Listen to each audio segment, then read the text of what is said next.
In the marble foyer of their Greenwich mansion, a seemingly devastated wife was about to discover her true power. What started as reading divorce papers took a shocking turn when she came face to face with her husband's ultimate betrayal. Julie. Harris wasn't your typical dependent spouse. For 15 years, she had spent her life secretly building a $500 million investment portfolio, known for her brilliant financial instincts that no one, especially her husband, ever suspected.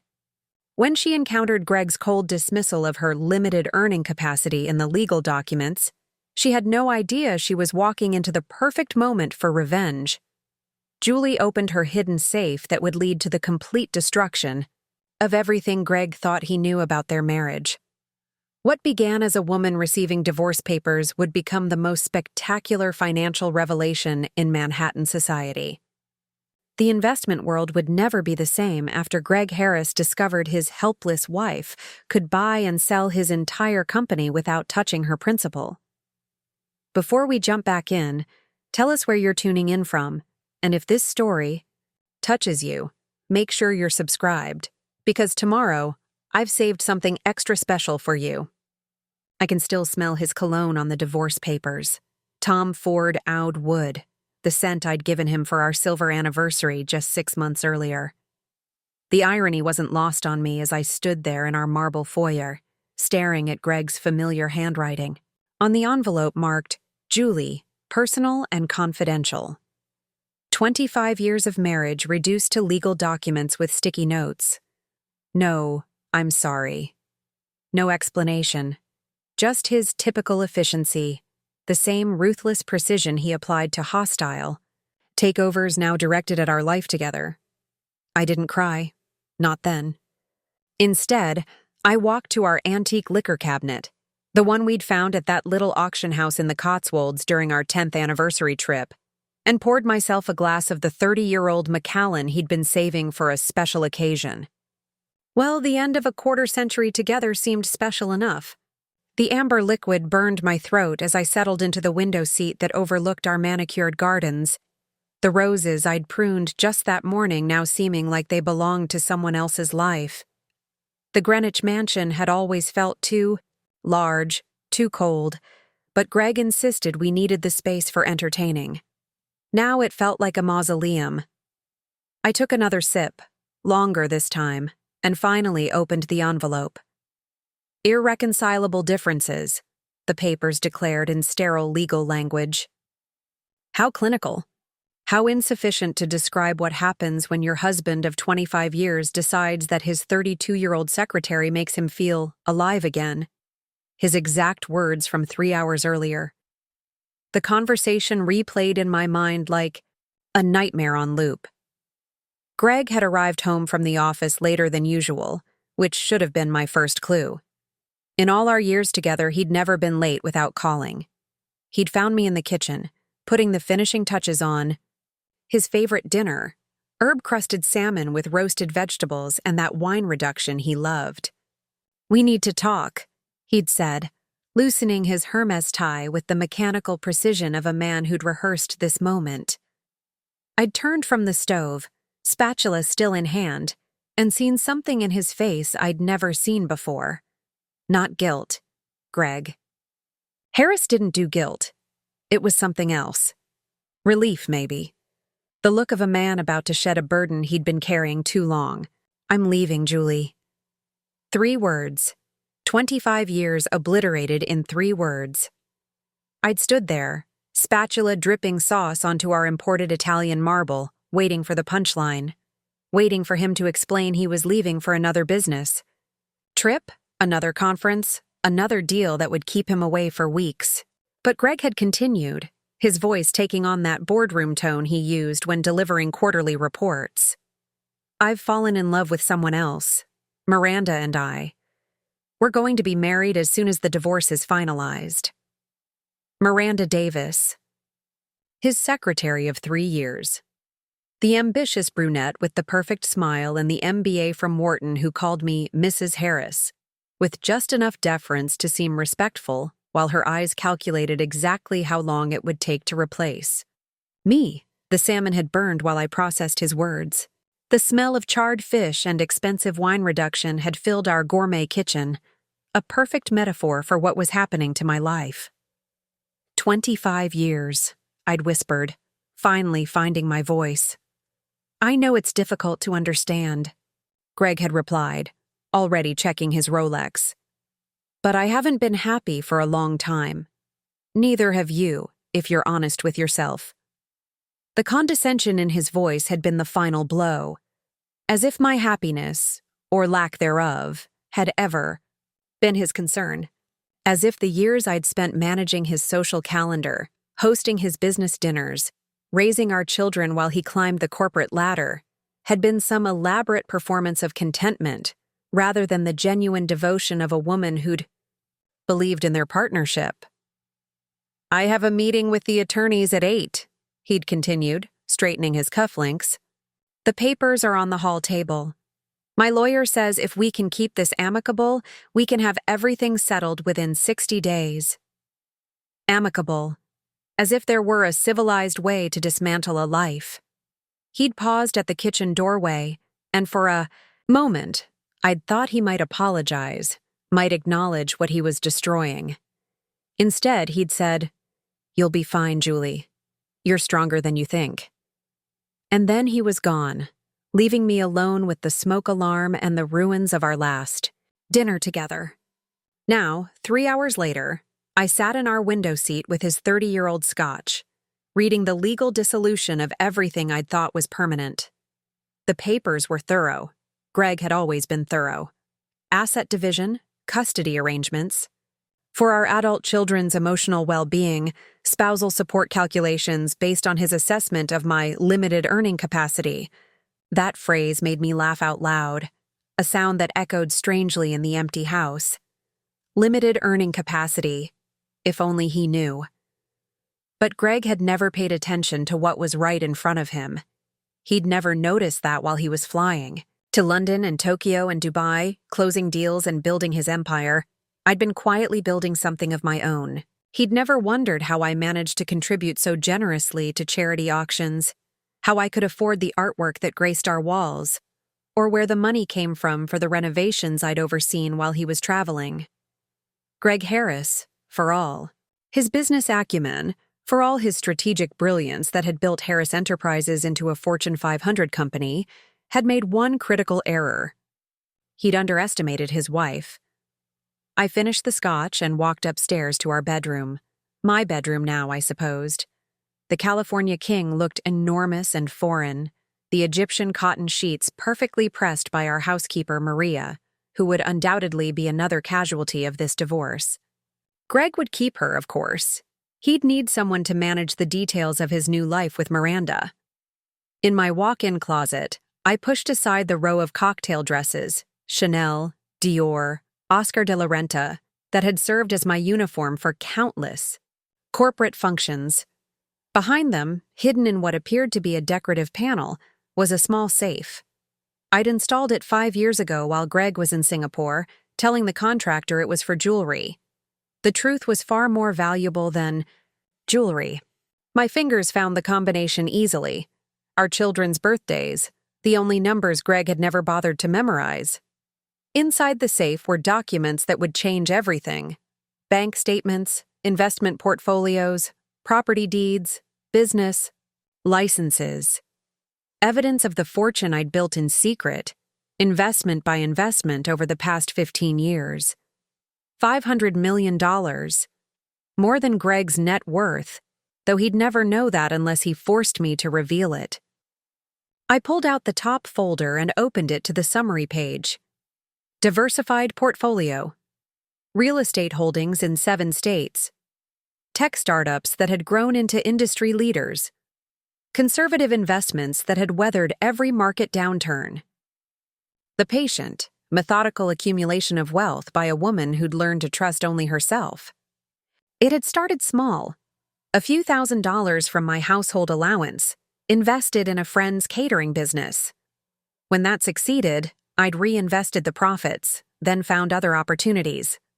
A small apartment building in Brooklyn that I'd renovated and flipped. Tech stocks I'd researched and purchased through an investment account Greg didn't know existed. Each success had funded the next venture, and I'd been careful, so careful, to keep it all separate from our joint finances. Greg had never questioned my requests for household money, never monitored how I spent what he considered pocket change. His dismissive attitude toward anything outside his direct control had been his downfall. While he'd been building his public empire, I'd been building my private one. The irony was delicious. Greg's lawyer had calculated spousal support based on my inability to maintain the lifestyle to which I'd become accustomed.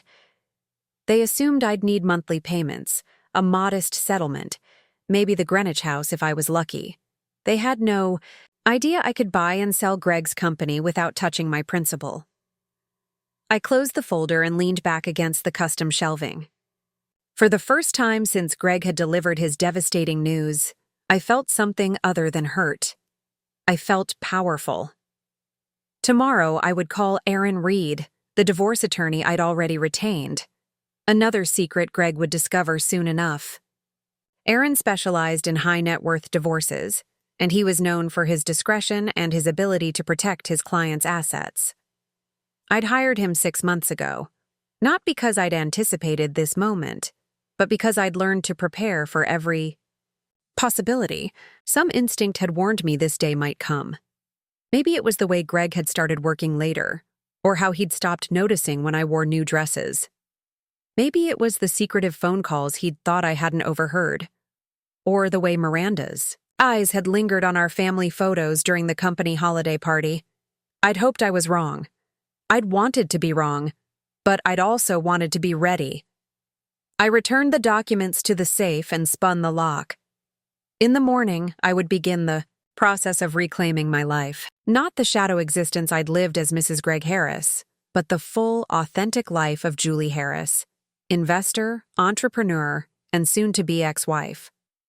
Greg thought he was leaving me for a younger, more exciting woman. What he didn't realize was that he was freeing me to become the woman I'd always been underneath the perfect wife facade. I walked to the window and looked out at the grounds one last time. The house had never really been mine anyway. It was Greg's statement piece, his monument to success. I'd decorated it and maintained it and hosted his parties in it, but I'd never loved it. Tomorrow, I would start looking for a place that felt like home. For tonight, I would sleep in the bed I'd shared with my husband for the last time, and when I woke up, I would begin the most important business venture of my life, building Julie Harris from the ground up. I woke at dawn to the sound of Greg's BMW pulling out of the driveway. Even in the midst of destroying our marriage, he maintained his schedule.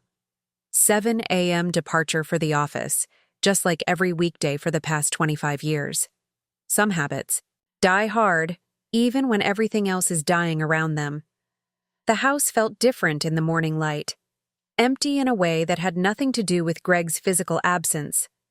It was as if his announcement had stripped away some essential energy, leaving behind a beautiful shell that no longer held any meaning for me. I made coffee in our gourmet kitchen, standing at the granite island where I'd planned countless dinner parties and charity events. The normalcy of the morning routine felt surreal, measuring coffee grounds, waiting for the machine to brew, adding cream from the crystal pitcher that had been a wedding gift from Greg's mother. She'd never liked me, viewing me as insufficiently ambitious for her son. The irony would have been amusing if it weren't so bitter. My phone buzzed with a text from Aaron Reed. "Available to meet this morning if you're ready to proceed." I was ready, more than ready. By 8:30 I was seated in Aaron's Manhattan office, 40 floors above the city that was about to become my battleground. Aaron Reed was exactly what I'd expected when I'd researched divorce attorneys 6 months ago. Impeccably dressed, razor-sharp intelligence behind designer glasses, and the kind of quiet confidence that came from winning battles other lawyers wouldn't even take on. "I have to admit, Mrs. Harris," Aaron said, reviewing the documents I'd brought from my safe. "In 30 years of practice, I've rarely seen such thorough preparation. Most clients come to me after the fact, scrambling to protect assets they should have secured years ago." I sipped the excellent coffee his assistant had provided and watched Aaron's expression change as he processed the scope of my hidden portfolio. His poker face was impressive, but I caught the slight widening of his eyes when he reached the net worth summary. $500 million, he said quietly. All of it acquired independently and kept completely separate from your joint marital assets. Every transaction documented, every investment traceable to my own funds, I confirmed. I've been very careful. And your husband has no knowledge of these holdings? None whatsoever. Greg has always viewed money management as his domain. He never questioned my household expenditures or personal purchases, and he certainly never investigated where I invested my PIN money. The last phrase dripped with the condescension I'd heard in Greg's voice for years. Aaron leaned back in his leather chair, clearly recalculating his entire approach to my case. This changes everything. You realize, with this level of independent wealth, you're not the dependent spouse his attorneys will paint you as. In fact, your net worth likely exceeds your husband's. I'm aware. I'd run those calculations myself years ago. What I need from you is complete discretion and absolute protection of my assets. Greg cannot know about this fortune unless it becomes strategically necessary to reveal it. May I ask why you've kept this secret so long? The question was fair, and I'd asked it of myself countless times over the years. Because knowledge is power. And I learned early in my marriage that Greg's love was conditional on his sense of control. As long as he believed I needed him financially, I was safe. The moment he realized I didn't. I gestured toward the divorce papers on Aaron's desk. Well, we're here now anyway. Aaron nodded slowly. You're saying he left because he thought he could. He left because he wanted to. But he structured it this way because he assumed I'd have no choice but to accept whatever terms he offered. Dependent wife, limited earning capacity, grateful for whatever scraps he threw me. The bitterness in my voice surprised me. I'd thought I'd moved past anger into cold calculation, but apparently some wounds were still fresh. What outcome are you looking for, Mrs. Harris? I'd been thinking about that question all night. I want a clean break. No spousal support. From either of us. I keep my assets. He keeps his. I want this divorce finalized quickly and quietly, with as little drama as possible. And if he pushes for more, if he tries to claim a portion of these holdings once they're revealed, then we demonstrate exactly how little claim he has to wealth he never contributed to and never even knew existed. I met Aaron's gaze steadily. I've spent 15 years building this portfolio, Mr. Reed. I didn't do it to hand half of it over to a man who's about to marry his secretary. Aaron smiled for the first time since I'd entered his office. I think we're going to work very well together, Mrs. Harris. When would you like to file? Today, if possible. Greg's attorneys seem to think they're setting the timeline for this divorce. I'd like to disabuse them of that notion. Consider it done. Aaron pressed his intercom. Button. Sarah, I need divorce papers drawn up for Mrs. Harris. Priority filing. As his assistant's voice confirmed the request, I felt something shift inside my chest. Relief, maybe. Or anticipation. For the first time in months, I was taking action, instead of simply reacting. There's one more thing, I said, pulling out another folder. I want to purchase a property before the divorce proceedings begin. Something in my name only, acquired entirely with my own funds. I want somewhere to live that Greg has never seen, never touched, never influenced. Aaron reviewed the property listing I'd been researching for weeks. A penthouse apartment on the Upper East Side, elegant but not ostentatious, with views of Central Park and enough space for the new life I was planning. $15 million, Aaron noted. Cash purchase? Cash purchase. I can have the funds transferred within 24 hours. And you want to close before your husband's attorneys know about your assets? Exactly. Let them calculate spousal support based on their assumptions about my limited earning capacity, while I establish my independence with my own resources. Aaron was already reaching for his phone. I know an excellent real estate attorney. We can have you in contract by end of business today, closed within 2 weeks. Perfect. As Aaron made the necessary calls, I sat back in his chair and watched Manhattan spread out below us. Somewhere down there, Greg was sitting in his office, probably reviewing quarterly reports or planning his next acquisition.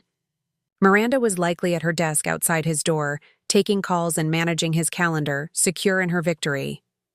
Neither of them had any idea what was coming.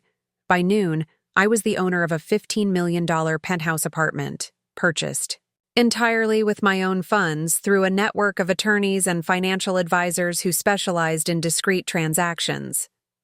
By 2 p.m., Aaron had filed my divorce petition, demanding an expedited hearing and immediate asset protection orders.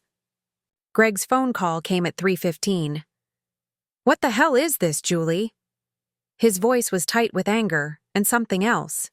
Surprise. Greg Harris didn't like being surprised. "It's exactly what it appears to be," I said calmly. I was back home, packing selected items into suitcases. "I'm filing for divorce. My attorney says you're demanding immediate asset freezes and separate financial disclosure. What's gotten into you?" "Nothing's gotten into me, Greg. I'm simply protecting my interests, just as you've been doing with your attorneys. You don't have any interests to protect." The condescension was back, thick and familiar. "Julie, be reasonable. You can't support yourself. You haven't worked in 25 years. This posturing isn't going to get you a better settlement." I continued folding clothes into my suitcase, keeping my voice level. "I'm not posturing, and I'm not looking for a settlement. I want a divorce. Clean, simple, and fast." "Where are you going to live? What are you going to do for money?" The questions that had probably kept him up at night, worrying about his reputation if his ex-wife ended up struggling. Greg's image meant everything to him. "I'll manage," I said simply. "Julie, I think you're in shock. This is a big decision. And you're not thinking clearly. Why don't you come home tonight and we can discuss this like adults?" Home. As if the Greenwich mansion had ever been my home rather than his showcase. I am home, Greg, or I will be soon. What does that mean? It means I'm moving out, today. Maria can forward any mail to my attorney's office. The silence stretched long enough that I wondered if the call had dropped. Finally, Greg's voice came back, tighter than before. "You can't just leave. We have assets to discuss, property to divide. You can't make unilateral decisions about our lives." "Our lives?" I asked quietly. "Greg, you ended our lives yesterday. What I'm doing now is starting mine." I hung up before he could respond. By evening, I'd moved my essential belongings to a hotel suite while my new apartment underwent the security upgrades Aaron had recommended. Nothing dramatic, just enough to ensure my privacy and safety during what might become contentious proceedings. Sitting in the hotel's restaurant, I opened a bottle of champagne I'd ordered from room service. Dom Perignon 2008, a vintage I'd been saving for a special occasion. This seemed special enough. My phone had been buzzing all afternoon with calls from Greg, but I'd let them all go to voicemail. He was learning what it felt like to be ignored, to have his calls unreturned, his demands unmet. After 25 years of immediate availability, I was suddenly unreachable. The messages grew increasingly frustrated, then angry, then almost pleading. By the final voicemail, Greg sounded genuinely confused, as if he couldn't understand how the woman who'd spent decades anticipating his every need had suddenly become someone he didn't recognize. That was the point. I raised my champagne glass to the Manhattan skyline and made a silent toast to the woman I was becoming. Tomorrow, I would start the process of revealing her to the world. Tonight, I would simply enjoy the quiet satisfaction of knowing that Julie Harris was finally free to be exactly who she'd always been underneath. The best part? Greg still had no idea what he was dealing with, but he was about to find out. The penthouse was perfect. 1,200 square feet of possibility, with floor-to-ceiling windows that bathed everything in natural light, and a terrace that offered views of Central Park I'd never tire of. More importantly, it was mine. Every square inch purchased with my own money, decorated according to my own taste, a sanctuary that existed entirely outside of Greg's influence. I'd spent the past week transforming the space from elegant emptiness into something that felt like home.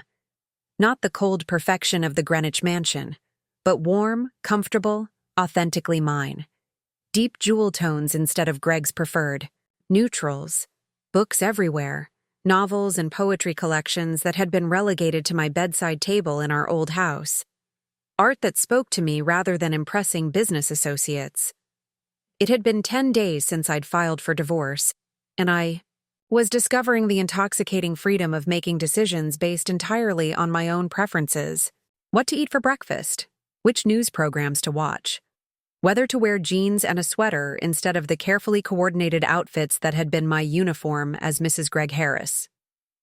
My phone rang as I was arranging flowers I'd bought at the wall.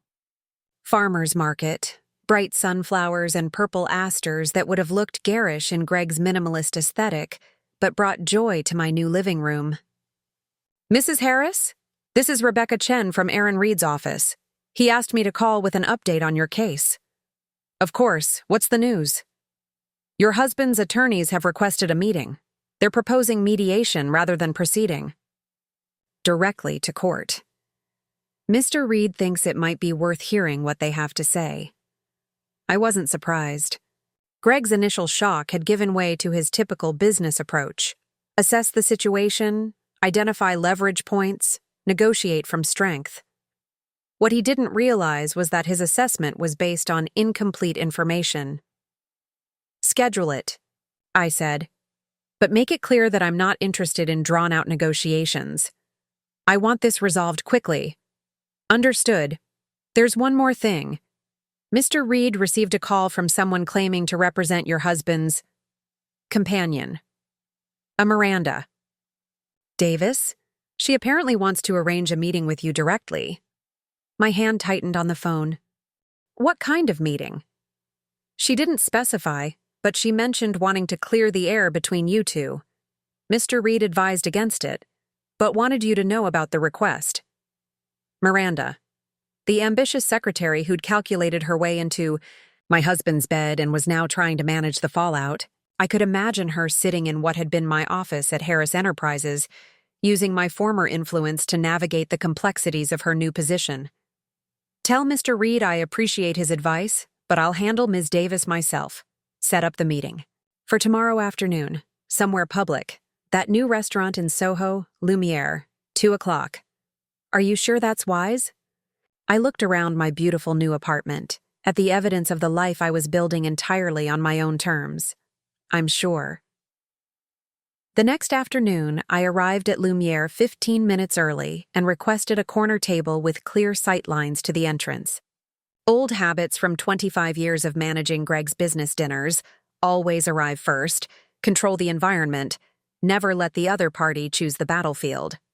Miranda arrived precisely on time, which I had to respect even as I recognized the power play. She looked exactly as I remembered, polished, professional, beautiful in the way that came from excellent genes and expensive maintenance. Her black Armani suit was perfectly tailored, her jewelry understated but costly. She'd dressed for success, literally and figuratively. Mrs. Harris. She extended a manicured hand as she approached the table. Thank you for agreeing to meet. Ms. Davis. I shook her hand briefly, noting the firmness of her grip and the steadiness of her gaze. Whatever else she was, Miranda wasn't intimidated by this confrontation. We settled into our seats, and Miranda ordered a glass of Sancerre while I stuck with sparkling water. I wanted complete clarity for this conversation. I'll be direct, Miranda said once the server had left. This divorce is creating complications that I think we can resolve if we approach it practically. What kind of complications? Greg is struggling with the transition. He expected you to be more amenable to his terms, and your resistance is affecting his focus at work. The board has noticed. Interesting. Greg's legendary composure was cracking under pressure, and Miranda was worried about how that might affect her own position. As his secretary turned fiancé, her future was entirely tied to his success. "I'm sorry to hear Greg is having difficulties," I said, meaning nothing of the sort. "But I fail to see how that's my responsibility." "It's not about responsibility. It's about practicality." Miranda leaned forward slightly, her expression earnest. "You're fighting for assets and protections you don't actually need. You're not going to be homeless or destitute. Greg will take care of you. He's not a monster." "Take care of me." I repeated the phrase slowly, tasting its condescension. "Like a dependent relative or a well-behaved pet."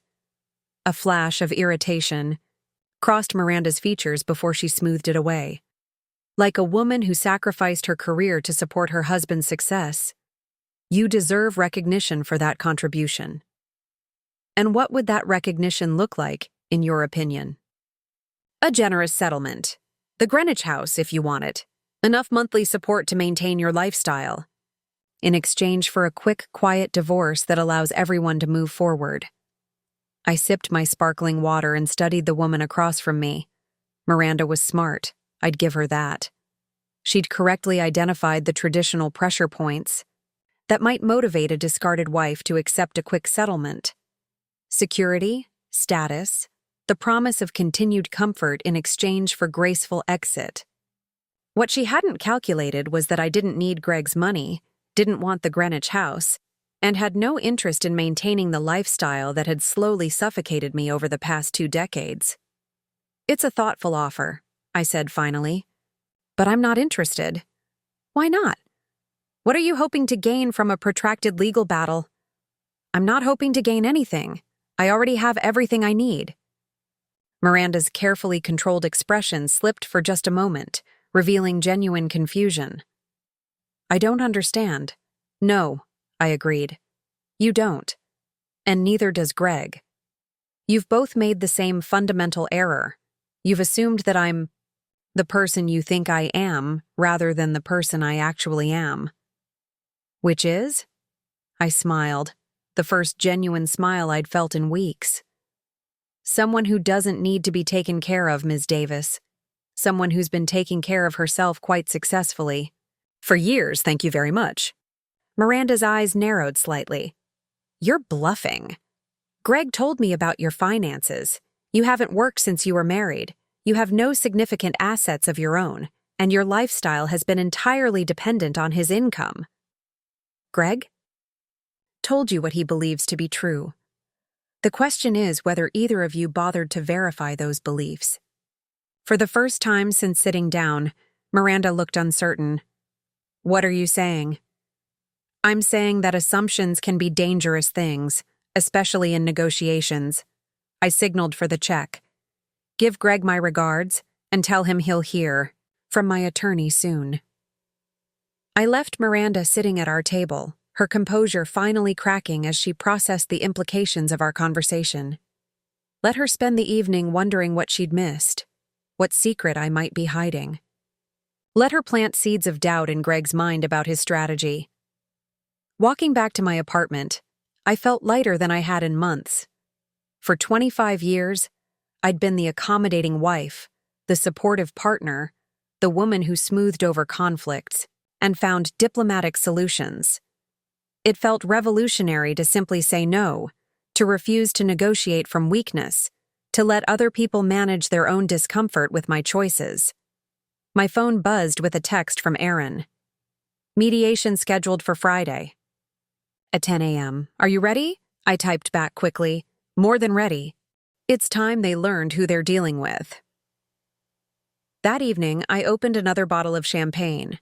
This was becoming a delightful habit, and sat on my terrace watching the sun set over Central Park.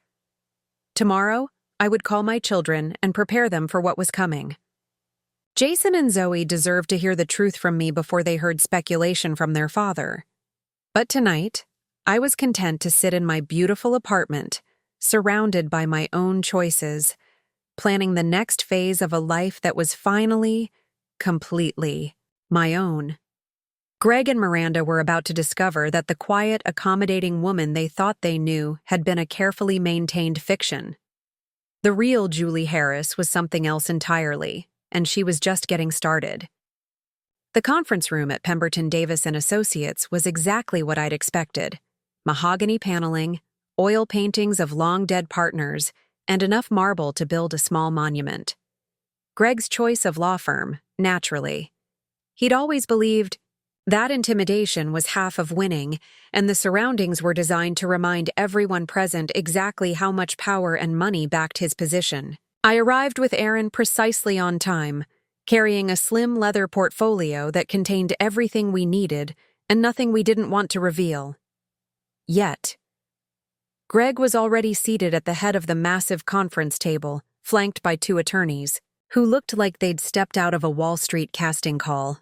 Richard Pemberton himself, the firm's founding partner, and a younger associate whose job appeared to be taking notes and looking appropriately serious.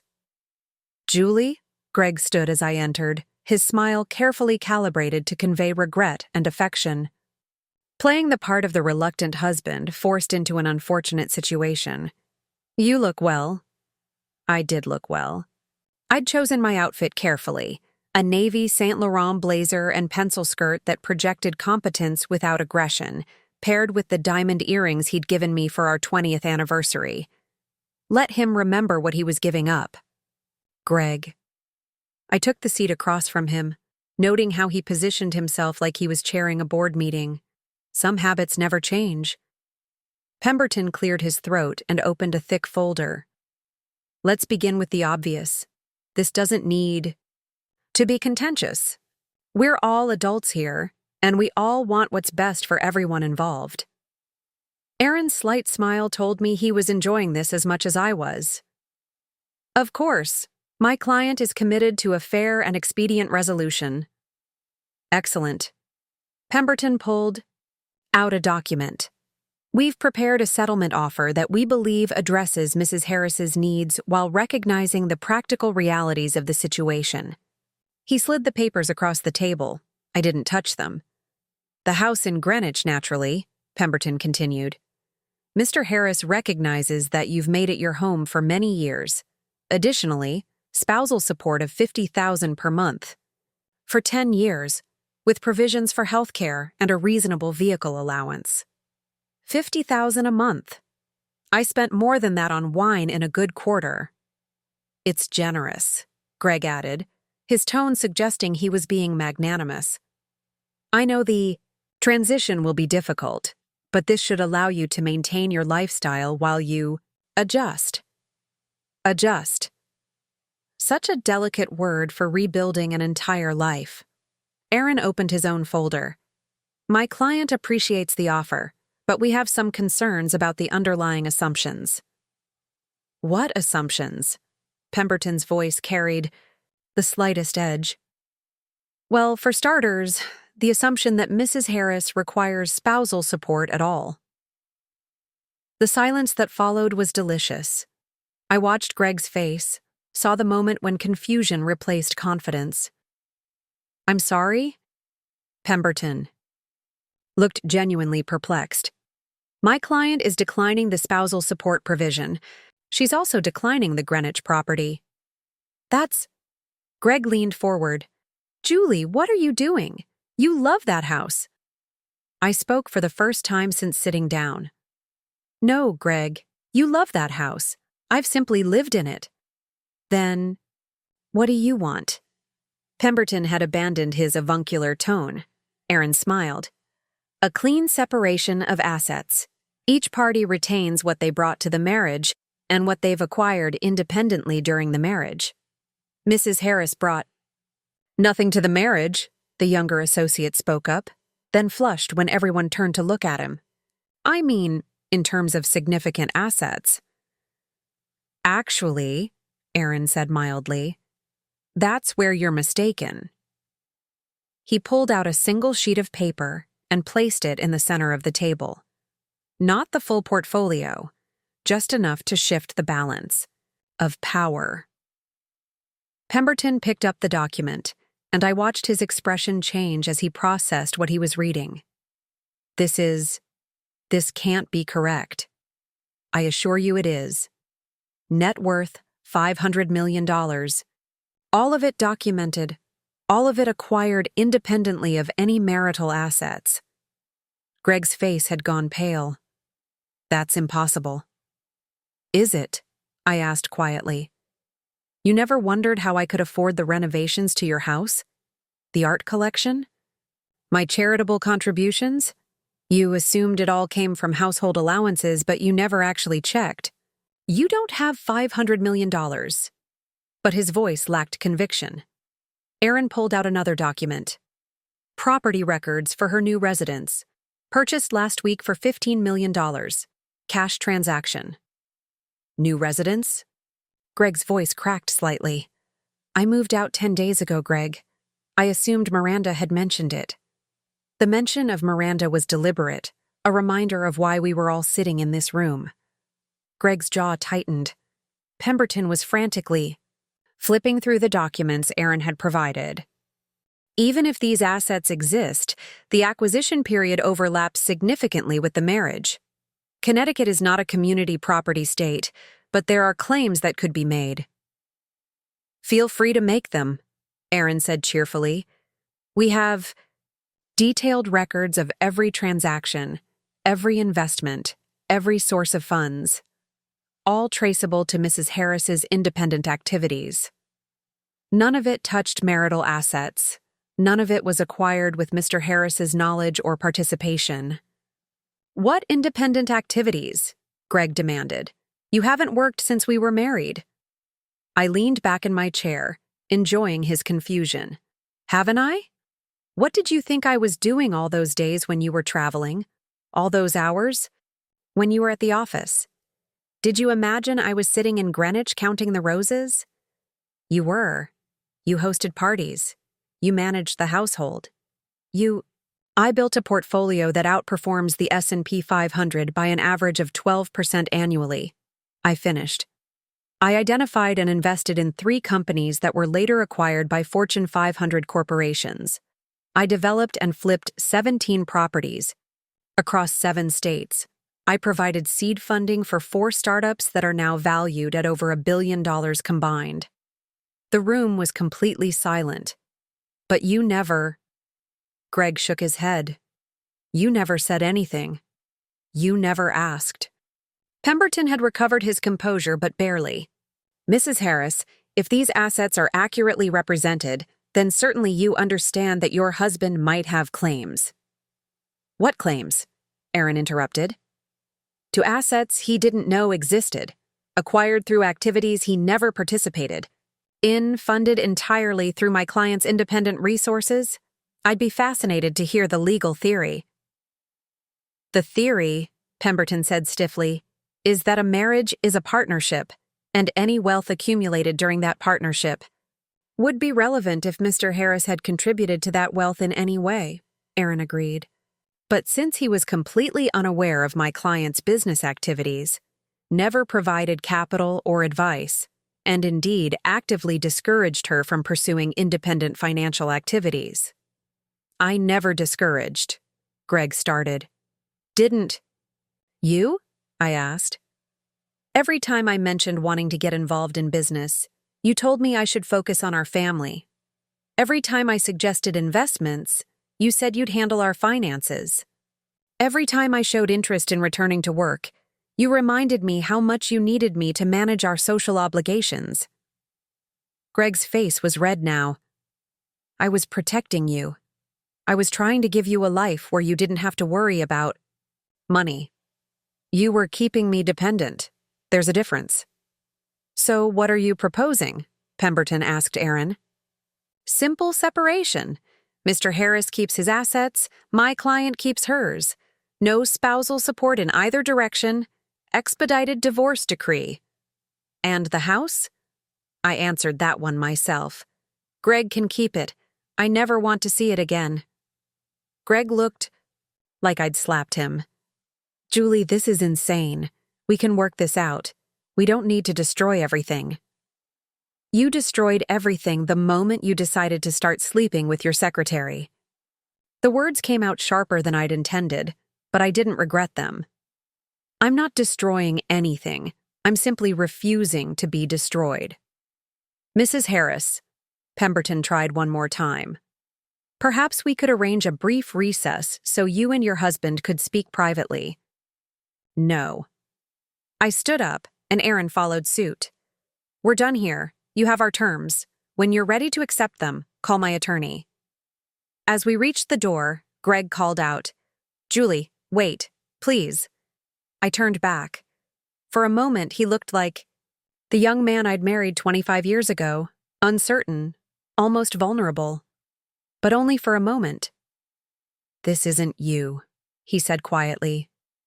"This isn't the woman I married." "You're right," I replied. "The woman you married died sometime around year 15 of being taken for granted. This is who she became instead." In the elevator afterward, Aaron was practically vibrating with excitement. That was magnificent. Absolutely magnificent. Did you see Pemberton's face when we revealed the net worth? I saw it. I was feeling something between exhilaration and exhaustion. "How long do you think it will take them to accept our terms?" "Not long." Greg's attorneys know they have no leverage now. The question is whether Greg's ego will let him accept defeat gracefully. My phone buzzed with a text message. "Greg, we need to talk. Just us, please." I showed the message to Aaron, who frowned. I'd advise against it." "I know. But I think I need to hear what he has to say. One last conversation so I can close this chapter completely. If you must, do it in a public place. And don't agree to anything without calling me first." That evening, I met Greg at the bar of the Plaza Hotel. Neutral territory, public enough to prevent any dramatic scenes, elegant enough to maintain the illusion of civility. He was already there when I arrived, nursing what looked like his second scotch. He stood when he saw me, but I waved him back into his seat. "Thank you for coming," he said as I settled across from him. I almost didn't. $500 million, Julie. Where did it come from?" "I told you where it came from. My investments, my business ventures, my work." "But how? When? I never saw you." "You never looked," I corrected. "Every morning after you left for the office, every evening when you were traveling, every weekend when you were playing golf with clients, I was working, building something that was mine." Greg drained his scotch and signaled for another. "Why didn't you tell me?" It was a fair question, and I'd been asking myself the same thing for years. At first, because I wanted to surprise you. Then, because I realized you didn't really want to know. You liked the version of me that needed your protection, your financial support. An independent Julie threatened that dynamic. That's not true, isn't it? When was the last time you asked me what I thought about one of your business deals? When did you ever consult me on a major financial decision? When did you treat me like a partner instead of a dependent? He had no answer for that. I loved you, Greg. For 25 years, I organized my entire life around your needs, your schedule, your ambitions. I thought that was what marriage meant. And now? I looked at this man who had been the center of my world for so long, and felt nothing but a distant sadness for what we might have been. Now I know that was what my marriage meant, but it's not what marriage has to mean. Julie, I made a mistake. With Miranda, with all of this. We can fix this. No, I said, gently. We can't. Because even if you ended things with Miranda tomorrow, you'd still be the man who thought I had no value beyond what I could provide for you. And I'd still be the woman who spent 25 years believing that was enough. Greg's second scotch arrived, and he took a long sip before speaking again. What happens now? Now you accept Aaron's terms, we get divorced, and we both move on with our lives. And Miranda? I almost smiled. Miranda is your problem, not mine. Though I will say this, she's marrying you for the same reasons I did. The difference is she's smart enough to have kept her own options open. Greg's head snapped up. What do you mean? I mean she's been building her own exit strategy from day one. The question is whether you're smart enough to see it coming this time. I left him sitting at the bar, probably ordering a third scotch and contemplating the ruins of his perfectly ordered world. Walking through the plaza's lobby, I felt lighter with every step. Tomorrow, Aaron would call with news that Greg had accepted our terms. In 30 days, I would be officially free. Tonight, I was going home to my beautiful apartment to plan the next chapter of a life that was finally, completely my own. My new apartment had been featured in Architectural Digest once, back when it belonged to a tech mogul who decorated it like a spaceship.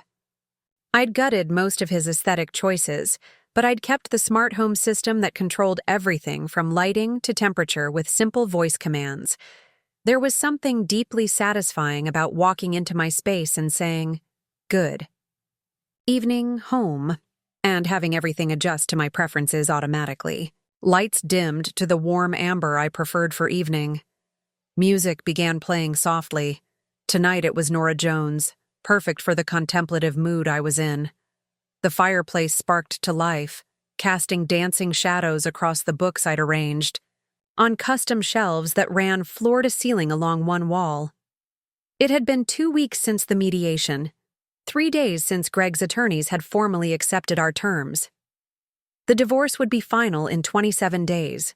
But for all practical purposes, I was already free to make decisions without considering Greg's preferences, free to eat dinner at 9 p.m. if I felt like it, or not eat dinner at all, free to leave dishes in the sink overnight without hearing about standards and proper household management. Small freedoms, perhaps, but revolutionary after 25 years of careful choreography around another person's expectations. My phone rang as I was opening a bottle of wine, a 2010 Barolo I'd been saving for no particular occasion. I'd decided that random Tuesday evenings were occasion enough for good wine. Ms. Harris, this is Catherine Walsh from Sustainable Futures Initiative. I hope I'm not calling too late. The name was familiar. SFI was a think tank focused on environmental investing, founded by some of the most innovative minds in sustainable business development. I'd been following their work for years. Not at all. How can I help you? Actually, we're hoping we can help each other. Your name came up in our search for investors interested in participating in our new accelerator program. We're looking for funding partners who want to do more than just write checks, people who can offer strategic guidance to startups developing climate solutions. I settled into my favorite chair, wine glass in hand. Who recommended me? Several people, actually. Your investment in TerraVolt 3 years ago caught our attention. Buying in when they were just a concept, then staying involved as they developed their battery technology. That kind of patient capital combined with active mentorship is exactly what we need. TerraVolt, one of my better early-stage investments, now worth 30 times what I'd paid and revolutionizing energy storage for renewable systems.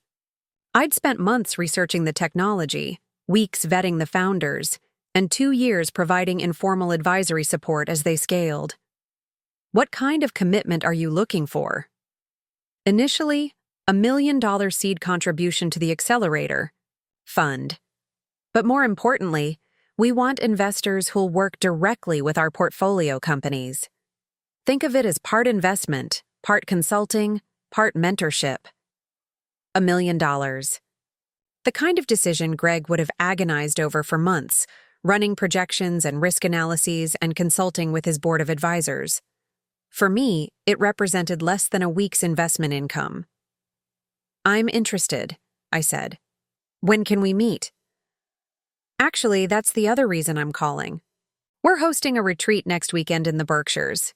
3 days of deep dives with portfolio companies, strategic planning sessions, and, this is the part I think you'll enjoy, plenty of time for informal conversations with some of the most innovative thinkers in sustainable business.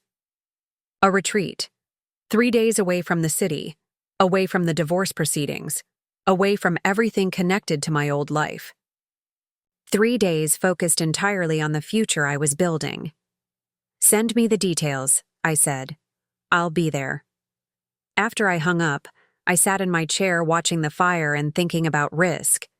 For 25 years, I'd been the careful one, the conservative, investor who researched every opportunity to death before committing. But that caution had been born partly from necessity. I couldn't afford to lose money that Greg didn't know I had. Now, for the first time in my adult life, I could afford to take real risks, not reckless ones, but the kind of bold moves that created real impact alongside real returns. I raised my wine glass to the view of Central Park and made a silent toast to calculated risks and unexpected opportunities.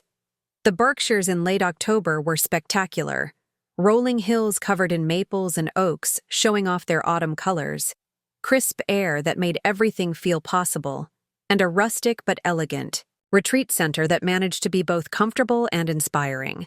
I'd driven up in the BMW I'd bought the week before, a sleek hybrid that represented everything my old life hadn't been.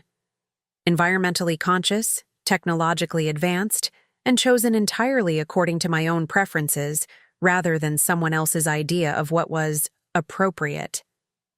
The other retreat participants were exactly what I'd hoped for, a mix of investors, entrepreneurs, and academics who shared a passion for solving real problems through innovative business models. During the welcome dinner, I found myself in conversations about carbon capture technology, regenerative agriculture, and the economics of renewable energy that were more stimulating than any social interaction I'd had in years. "You're the TerraVolt investor," said a woman who introduced herself as Dr. Lena Caldwell, a former MIT professor who now ran a sustainable technology fund. "I've been following their progress. Brilliant early call." "Thank you." The technology was compelling, but what really sold me was the team. They understood both the science and the business implications. "That's rare," agreed Marcus Chen, a young entrepreneur whose company was developing vertical farming systems for urban environments. "Most investors either understand the tech or the market, but not both." We were standing on the retreat, center's deck, looking out at mountains that seemed to stretch forever. I'd been to dozens of business events over the years as Greg's wife, but this was the first time I'd attended anything as myself, representing my own interests and ideas. "What's your background?" Lena asked. "I don't think I've seen you at any of the usual conferences." "I've been investing privately for about 15 years, I said carefully. "Mostly early-stage companies with strong sustainability components. I'm just starting to get more involved in the public side of the industry." It was technically true, if incomplete. I wasn't ready to explain the full story of my hidden portfolio to people I'd just met. "Any particular sectors you focus on? Energy storage, water purification, sustainable materials? Anything that addresses real environmental problems while building scalable business models?" Marcus nodded approvingly. "That's exactly what we need more of. Too many investors want to fund apps that help people find organic coffee, not technologies that actually reduce carbon emissions." We talked until nearly midnight about everything from carbon pricing to the psychological barriers that prevented faster adoption of clean technology. I found myself energized in a way I hadn't felt in years, my mind racing with possibilities and connections. Back in my room, I opened my laptop and started making notes about the companies I'd heard about during dinner. 3 of them were at exactly the stage where I like to invest, past proof of concept, but before major scaling. All of them addressed significant environmental challenges with innovative approaches.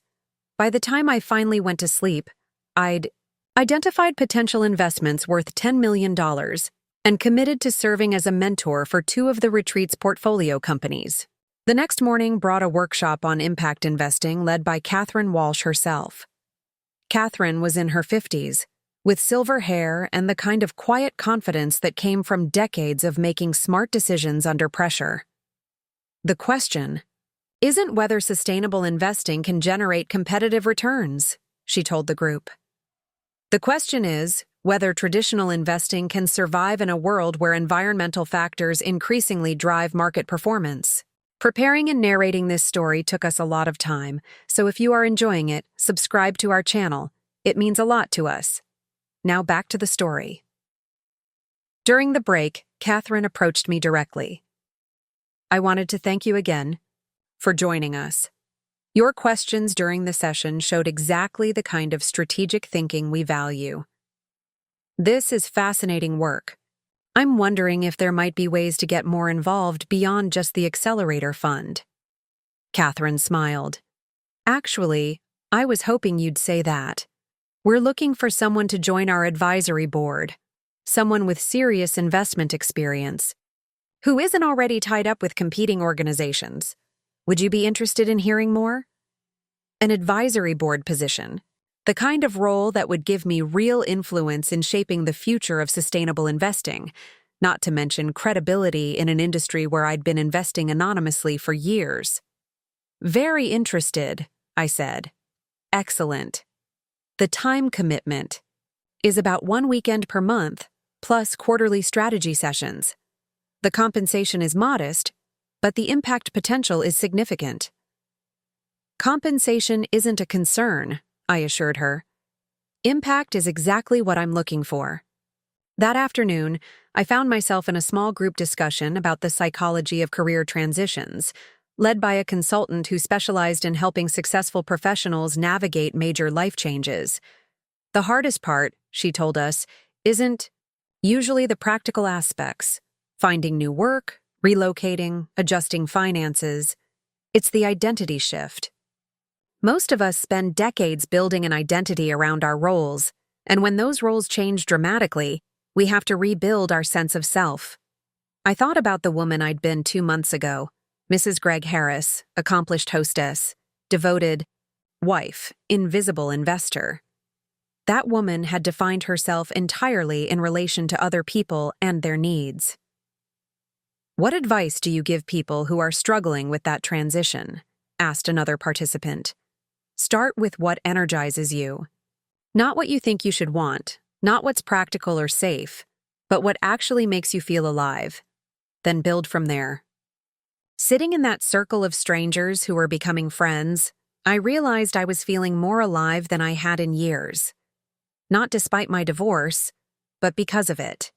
Because it had forced me to stop defining myself through someone else's expectations and start discovering who I actually was. That evening, the retreat concluded with a dinner featuring presentations from each of the portfolio companies.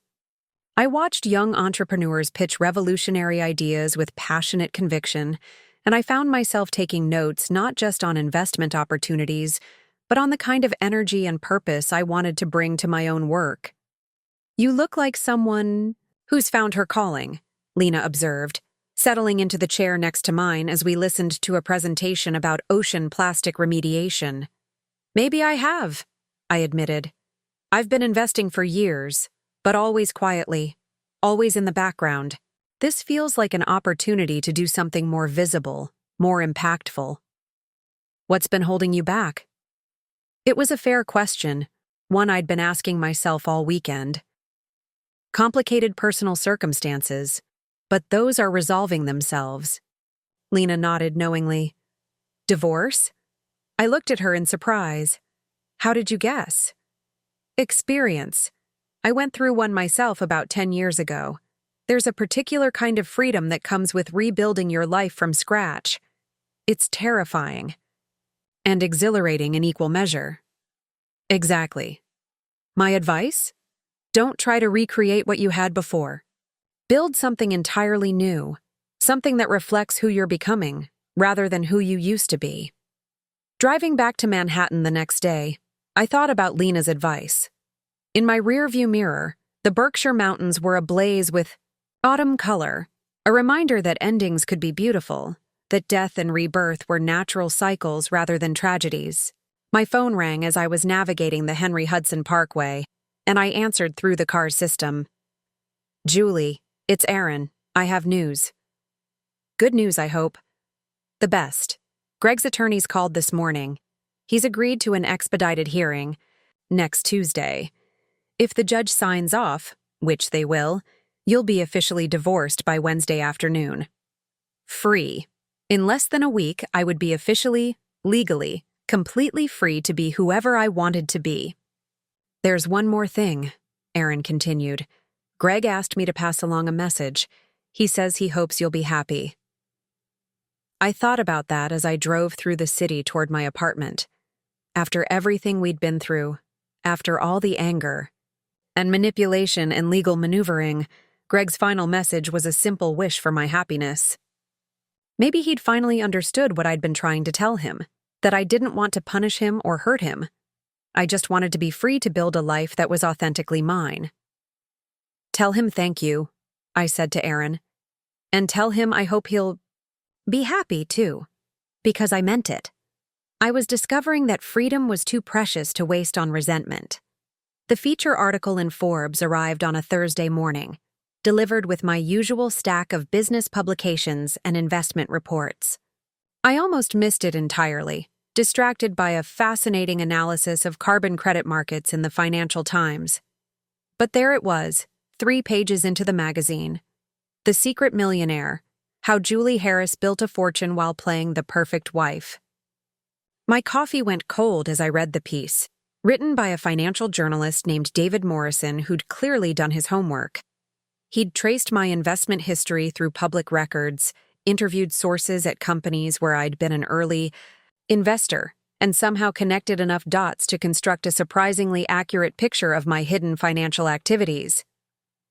"For 15 years, the article began, while Manhattan society knew her only as the elegant wife of business mogul Greg Harris, Julie Harris was quietly building one of the most successful private investment portfolios in the country.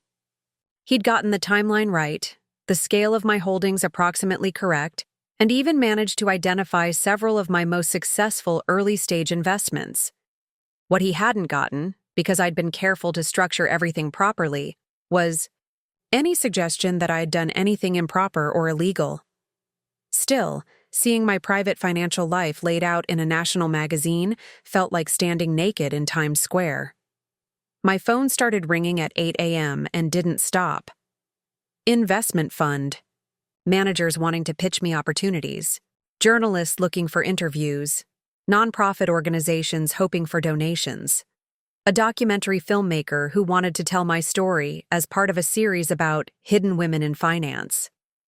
By noon, I'd turned off my phone and retreated to my apartment's terrace with a glass of wine and the grim satisfaction of knowing I'd expected this day would come eventually.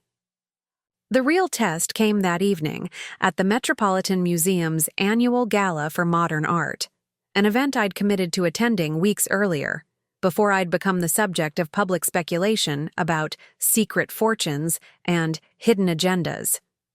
I'd debated canceling, but that felt like cowardice. If I was going to build a public profile as an investor and philanthropist, I couldn't hide every time someone wrote about me. So I put on my favorite black Valentino gown, the one that made me feel elegant and powerful in equal measure, and took a car to the Met. The whispers started the moment I walked into the cocktail reception. "That's her," I heard someone murmur as I approached the bar. "The one from the Forbes article." $500 million, another voice added. "Can you imagine keeping that secret for 15 years? I heard Greg had no idea until the divorce proceedings. Well, she certainly timed the revelation strategically. I ordered a glass of champagne and turned to survey the room, looking for familiar faces among the usual mix of art collectors, museum patrons, and social climbers who populated these events. "Julie Harris?" A woman in her 60s approached, dressed in what I recognized as a vintage Halston that probably cost more than most people's cars. "I'm Eleanor Whitman. I wanted to tell you how much I admired that Forbes piece." Eleanor Whitman. I knew the name. Old New York money, art collector. major donor to progressive causes. Not someone who would normally have bothered to introduce herself to Greg Harris's wife. "Thank you," I said carefully. "It's about time someone called attention to how many women are building serious wealth outside traditional channels," Eleanor continued. "Most of us just don't have the courage to do it as systematically as you did." "Us?" Eleanor smiled. "My dear, do you think you're the only woman at this party who's made investment decisions without consulting her husband? The difference is most of us limit ourselves to small amounts or investments in companies run by friends. You built something real." Before I could respond, another woman joined our conversation, Patricia Somerville, whose husband ran one of the largest hedge funds in the city. "I've been following TerraVolt since their Series A," Patricia said without preamble. "When I saw you were the investor who'd gotten in at the seed stage, I nearly choked on my wine. How did you identify them so early?" "Research," I said simply, "and a belief that energy storage was going to be crucial for renewable adoption." "But how did you get access to deal flow? That's always been my problem. By the time I hear about interesting companies, the best investment rounds are already closed." I found myself explaining how I'd built relationships with entrepreneurs and other investors over the years, how I'd learned to identify promising technologies before they became obvious opportunities. Within minutes, I was surrounded by women asking detailed questions about my investment strategy, my due diligence process, my approach to portfolio management. These weren't the usual cocktail party conversations about children's schools or vacation destinations. These were serious discussions about business and finance, the kind of conversations I'd always wanted to have but never could as Mrs. Greg Harris. "You should consider starting a fund," suggested Monica Chen, whose family foundation focused on education technology. "There's real demand for investors who understand both traditional finance and impact investing." "I've thought about it," I admitted, "but fund management is very different from private investing." "Not as different as you might think," said Eleanor. "And you'd have built-in credibility after that Forbes piece. Every institutional investor in the country knows your track record now." The conversation was interrupted by a commotion near the entrance to the main gallery. Greg had arrived with Miranda on his arm. I hadn't expected to see him here. Greg generally avoided cultural events unless they offered clear networking opportunities, and art galas weren't his usual scene. But here he was, looking uncomfortable in his perfectly tailored tuxedo, scanning the room until his eyes found mine. "Well," said Eleanor quietly, "this should be interesting." Greg approached our group with the determined stride he used when walking into hostile negotiations. Miranda followed a step behind, her red dress and perfect makeup making her look like she was posing for a magazine cover. "Julie," Greg said, his voice carefully neutral, "I didn't expect to see you here. I've been coming to this event for 8 years, Greg. You're the one who usually skips it." "Yes, well." He glanced around our circle of women, clearly recognizing some faces but uncertain about the dynamics. "I wanted to congratulate you on the Forbes article. Very comprehensive." "Thank you."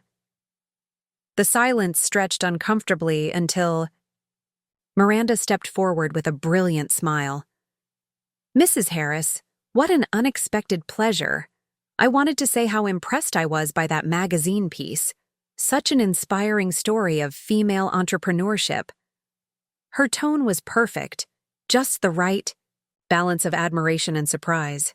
But her eyes were calculating, assessing the women around me, trying to understand what she'd walked into. "Ms. Davis," I replied evenly. "How nice to see you again." Eleanor Whitman, bless her, chose that moment to introduce herself. "Eleanor Whitman," she said, extending her hand to Greg. "I don't believe we've met, though I know your reputation, of course." "Greg Harris. This is my fiancée, Miranda Davis." "Ah, yes, the secretary." Eleanor's tone was perfectly polite, but the word hung in the air like a small explosion. Miranda's smile tightened almost imperceptibly. Former secretary. I'm actually transitioning into business development at Harris Enterprises. How lovely, said Patricia. Julie, didn't you mention you were looking for someone to help with due diligence on your new investments? Miranda might be interested in consulting opportunities. I almost laughed out loud. Patricia had just offered Miranda a job working for me. A delicious piece of social maneuvering that left everyone scrambling to figure out how to respond. That's very thoughtful, I said, but I'm actually exploring more institutional partnerships right now. Institutional partnerships? Greg couldn't hide his surprise. Several investment funds have reached out about collaboration opportunities. Nothing final yet, but there seems to be strong interest in my approach to early-stage sustainable technology investing. This was news to Greg, and it showed on his face. For 25 years, he'd been the one with the business opportunities, the strategic partnerships, the professional recognition. Now I was discussing potential collaborations worth hundreds of millions of dollars while he stood there holding his secretary's hand. That's wonderful, Miranda said, her professional training kicking in. Greg, didn't you mention that Harris Enterprises is looking at sustainable technology investments too? A desperate attempt to find common ground, to suggest that she and Greg might be potential partners rather than irrelevant bystanders to my new life. We are, Greg said slowly. Perhaps we should talk sometime about potential synergies. The word synergies in Greg's mouth was like a flag of surrender. He was offering to do business with me, to treat me as an equal partner rather than a dependent spouse. 6 months ago, I would have been thrilled by this recognition. Now, it felt like too little, too late. I'll have my people call your people, I said with a smile that was probably sharper than necessary. Eleanor laughed, a delighted sound that cut through the tension. Oh, my dear, I do like you. Patricia, we simply must have Julie to dinner next week. I want to hear more about those institutional partnerships. As our group began to move toward the gallery for the official presentation, Greg caught my arm gently. Julie, could we talk privately for a moment? I looked at Miranda, who was pretending to be fascinated by a nearby sculpture while obviously listening to every word. I think we've said everything we need to say to each other, Greg. Have we? Because I just spent the last week reading about my ex-wife's. The office space in Soho was perfect. 2,000 square feet of exposed brick and floor-to-ceiling windows that flooded everything with natural light. The previous tenant had been a graphic design firm, and they'd left behind the kind of open, creative layout that made me think of possibilities rather than limitations. What do you think? Asked Sarah Kim, the real estate agent who'd been showing me commercial spaces for the past month. The lease terms are flexible, and the building has excellent security. I walked to the windows and looked down at the street below, watching people hurry past with coffee cups and purpose. 6 months ago, I'd been one of those people, moving through the world with someone else's agenda dictating my schedule. Now I was contemplating signing a lease for my own investment firm. I'll take it, I said. Sarah blinked. Don't you want to think about it? Discuss it with your partners? I don't have partners. This is my company. The words felt revolutionary in my mouth. My company. Not Greg's company where I played a supporting role. Not some venture where I was a silent investor, but an entity that would exist entirely according to my vision and values. Within 2 weeks, Harris Impact Ventures was officially registered in New York State. I'd hired a small but excellent team, Jennifer Walsh as my chief investment officer, poached from a sustainable technology fund where she'd been undervalued and underpromoted, Marcus Rivera as head of operations, a former McKinsey consultant who specialized in building systems from scratch, and Dana Chen as our first analyst, a recent Wharton MBA who'd written her thesis on the intersection of environmental impact and financial returns. The Forbes article had done more than just reveal my hidden portfolio. It had established my credibility in a way that 20 years of anonymous investing never could. Suddenly, I was receiving calls from entrepreneurs who wanted me to lead their funding rounds, from limited partners interested in investing in whatever fund I might create, from conference organizers who wanted me to speak about alternative approaches to wealth building. Julie Harris Ventures received over 200 investment proposals in our first month, I told the audience at the Women in Finance conference, standing behind a podium at the Javits Center and looking out at 500 faces. That's not because I'm particularly brilliant. It's because the market has been waiting for investors who understand that financial returns and environmental impact aren't competing priorities. The applause was gratifying, but what energized me was the quality of questions afterward. These weren't polite inquiries from people trying to be supportive. These were hard, specific questions from professionals who wanted to understand exactly how I'd identified undervalued opportunities in emerging sectors. Your early investment in TerraVolt is often cited as an example of exceptional market timing, said a woman from Goldman Sachs. But when you made that investment, battery storage was still considered high-risk, unproven technology. What gave you confidence that the market was ready? I didn't think the market was ready, I replied honestly. I thought the market was inevitable. Climate change wasn't going to wait for investors to get comfortable with new technologies. The question wasn't whether energy storage would become crucial. It was which companies would solve the technical challenges first.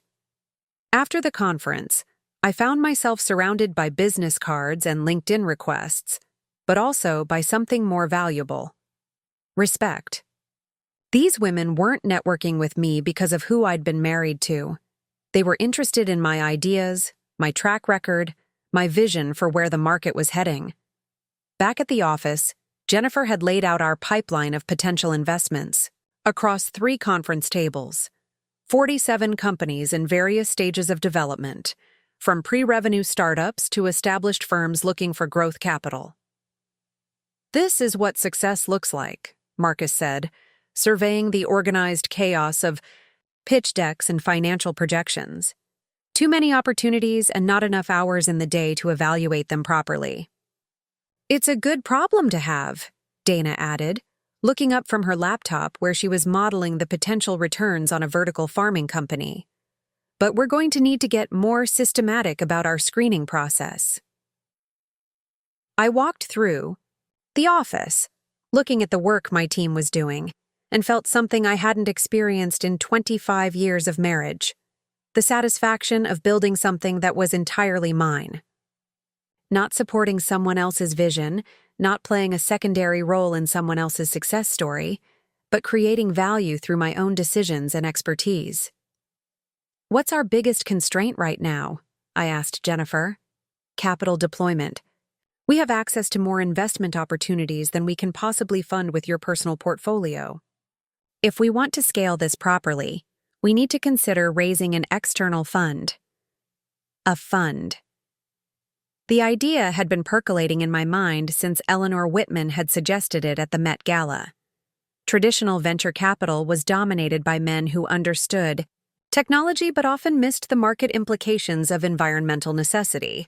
There was room for a different approach, one that combined rigorous financial analysis with deep understanding of sustainability trends.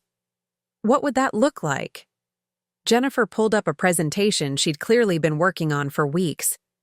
Harris Impact Fund I. Target size, $500 million. Focus on Series A and Series B investments in companies developing scalable climate solutions. We'd keep 20% for management fees and carried interest. Deploy the rest over 3 to 5 years. $500 million. The size of my entire personal portfolio, but this time it would be other people's money that I'd invest, on their behalf. Pension funds, university endowments, family offices, institutional investors who wanted exposure to sustainable technology but lacked the expertise to identify the best opportunities. Timeline?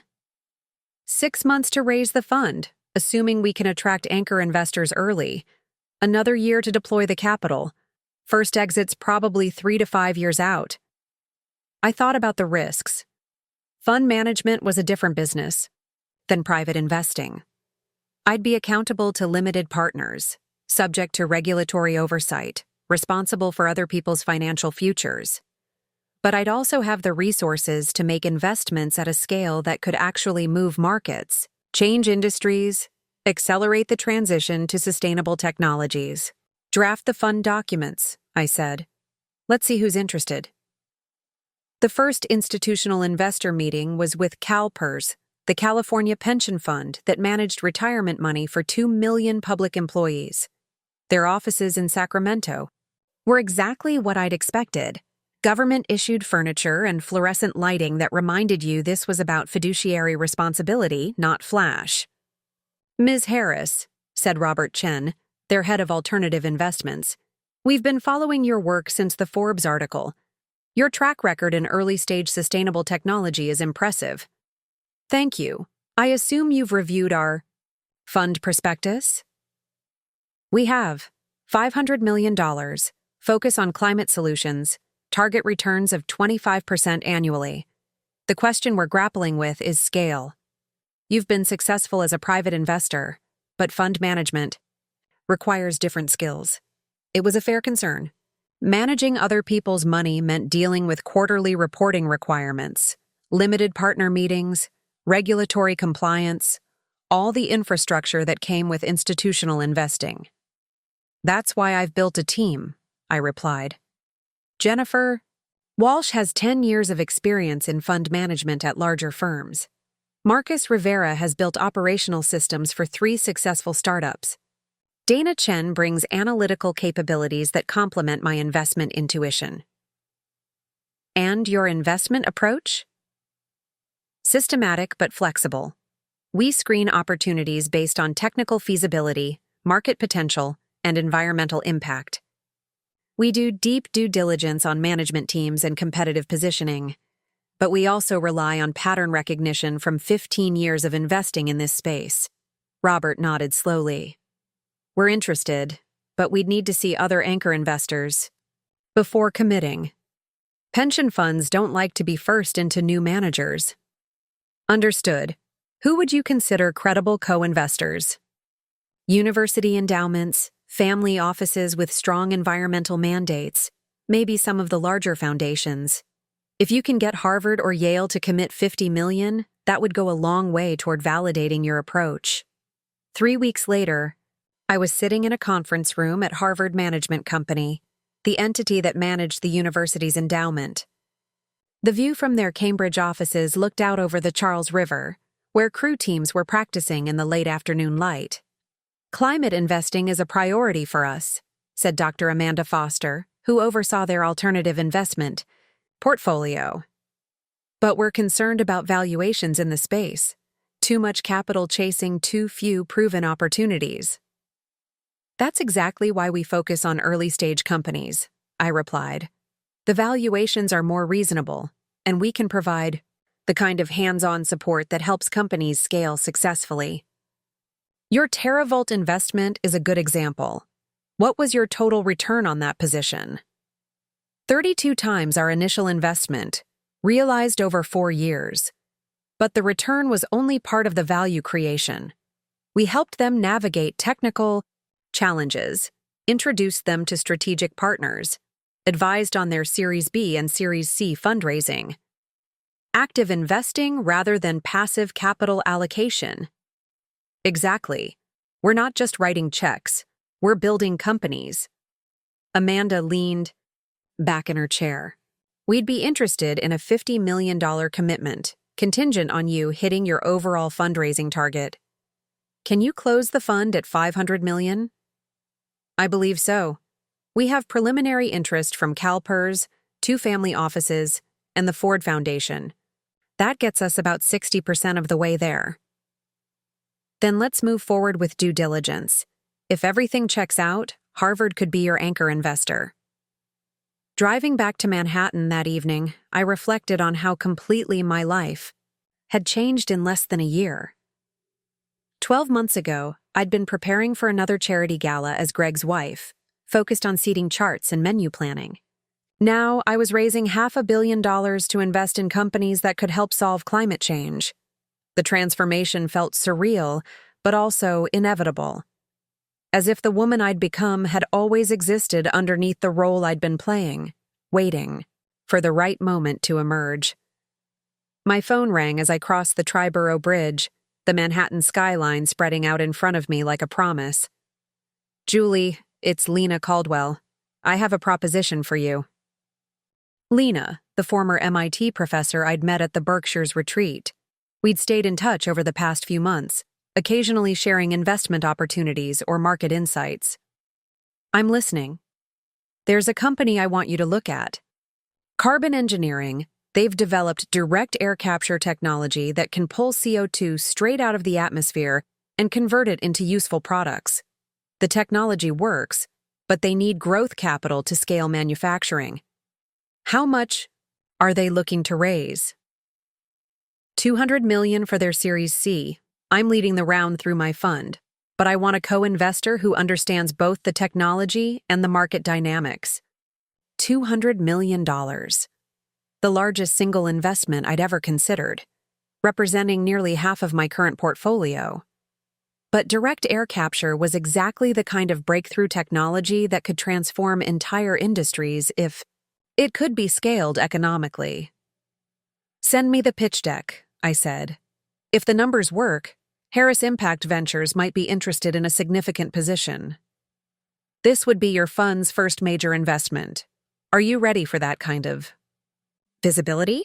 I looked at the city lights reflecting off the East River and thought about all the ways my life had changed since Greg had announced he was leaving me for his secretary. The scared, dependent woman who'd received those divorce papers no longer existed. In her place was someone who could commit $200 million to a technology that might help save the planet. "I'm ready," I said.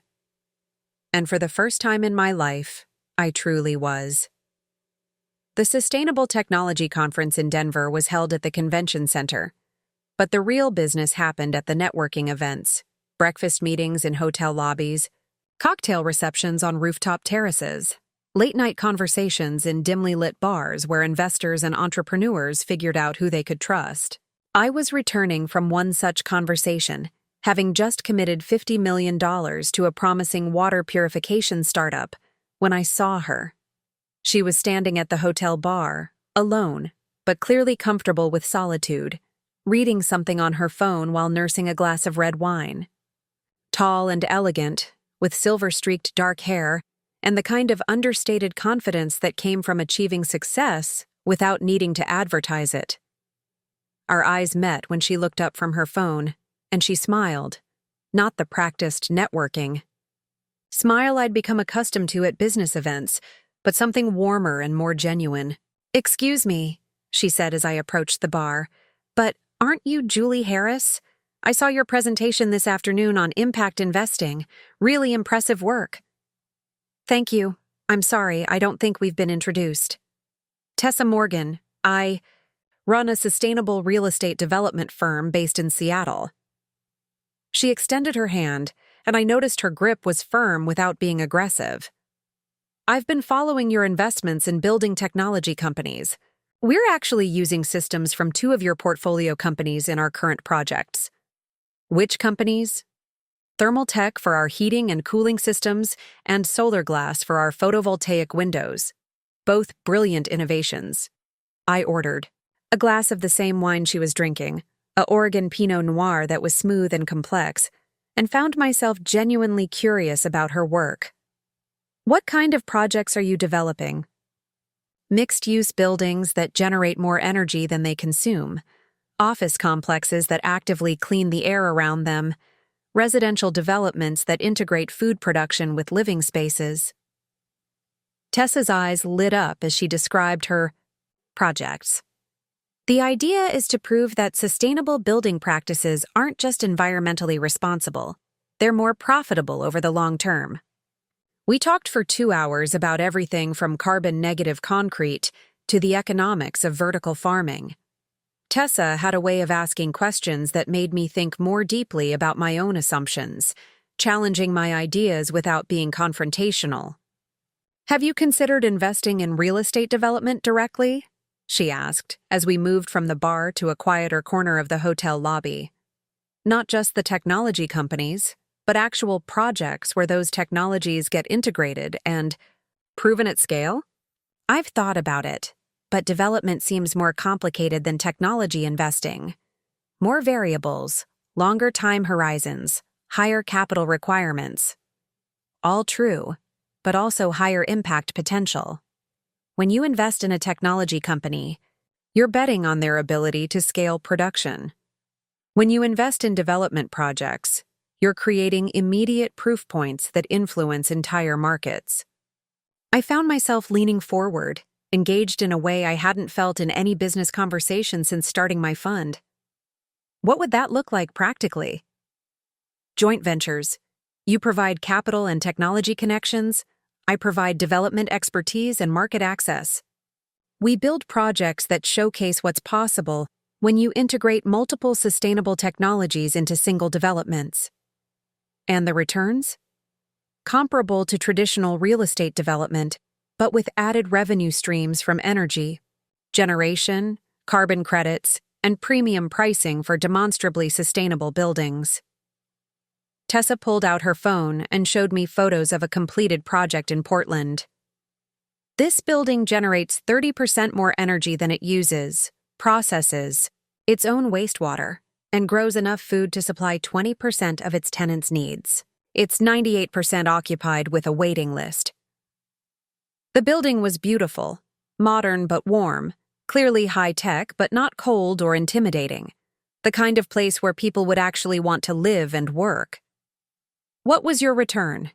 28% annually over the 4-year development timeline, plus ongoing cash flow from energy sales back to the grid. I was impressed, but also curious about her motivation. Why sustainable development? You could probably make more money building conventional projects. Tessa was quiet for a moment, considering the question. "My daughter Emma is 15. She's part of the generation that's going to inherit whatever mess we leave behind. I want to be able to tell her I spent my career building solutions, not just accumulating wealth." Something in her voice when she mentioned her daughter made me think there was more to the story, but I didn't push. We'd just met, after all. "Are you looking for investment partners currently?" "Actually, yes. I have a project in Austin that would be perfect for showcasing integrated sustainable technologies. Mixed-use development, 200 residential units, plus retail and office space. We're looking for a lead investor who shares our vision." "How much capital?" $75 million for the full development, but we could structure it as a series of investments tied to development milestones if that works better for your fund. $75 million. A significant commitment, but the kind of project that could establish Harris Impact Ventures as a leader in sustainable development, not just technology investing. "I'd like to see the full proposal," I said. "I'll send it to you tomorrow." Tessa finished her wine and gathered her things. "This has been the most interesting conversation I've had in months." "Thank you." "Thank you. I'm looking forward to learning more about your work." As she walked toward the elevator, I found myself watching her move, confident but not rushed, professional but somehow more authentic than most of the people I met at business events. Back in my room, I opened my laptop and researched Tessa's company, Morgan Sustainable Development. Her portfolio was impressive, a dozen completed projects across the Pacific Northwest, all of them achieving higher than average occupancy rates and premium pricing. Her projects had won awards for environmental innovation and design excellence. More interesting were the articles I found about her personal story. She'd started her career as a traditional commercial real estate developer, building shopping centers and office complexes across the suburban West.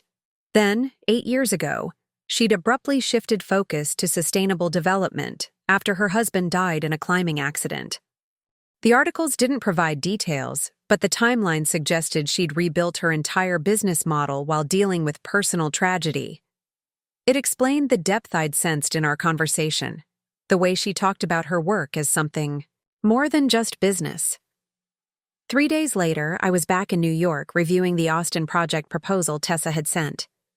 The financial projections were conservative but compelling, the technology integration plan was sophisticated, and the environmental impact analysis was thorough. "What do you think?" I asked Jennifer during our weekly portfolio review meeting. "It's outside our usual focus area, but the returns look solid and the impact potential is significant. The risk profile is different from technology investing, more dependent on local market conditions, permitting processes, construction management. But Tessa's track record suggests she knows how to manage those risks." Agreed. "And if the project succeeds, it could open up an entirely new vertical for our fund. Real estate development with technology integration could be a significant market opportunity. Set up a call with our limited partners. I want to get their input before we commit."